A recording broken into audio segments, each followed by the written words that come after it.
coming home to your true self, leaving the emptiness of false attractions. What I try to do in that book is basically take our rich tradition of Christian spirituality and repackage it for people who are interested in spiritual formation in such a way that they now can actually connect in the 21st century with the great tradition of the great mystics and spiritual writers. I begin the book by talking about the true self. And basically what I mean by that is we are created to be made aware of the presence of God in our lives. That's what the true self is all about. That I am basically living in the awareness of God's presence. You know, as Paul said, in God we live, we move, we have our very being. Paul also said, it is no longer I who live, Christ lives in me. Most of us have walked away from the present moment, and in effect, we have gone on a wild goose chase after what I call the empty P's. And there are 10 of those empty P's: power, prestige, people, possessions, productivity, popularity, pleasure, position, perfection, and praise. And we think by running after those empty P's that somehow or another we're going to be happy.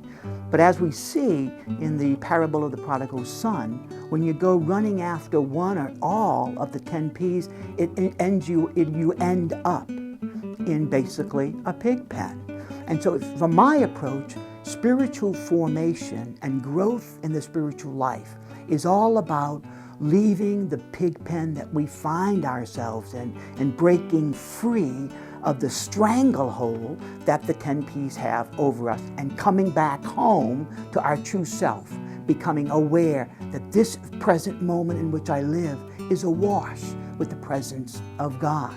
So the great challenge in spiritual formation, it seems to me, is becoming indifferent to the 10 P's, the empty P's. Most people tend to think of indifference as, apathy or disinterest. I think the Chinese say it best. The Chinese word for indifference is 不关心, which literally means no relationship to my heart.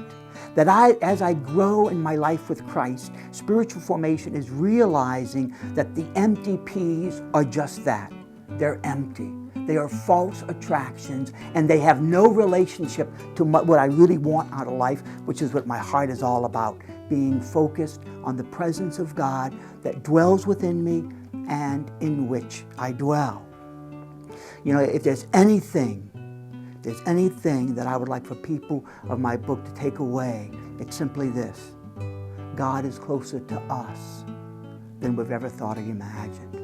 Every time you get in a car, and on the bottom of the passenger side rearview mirror, there's those words, objects in mirror are closer than they actually appear.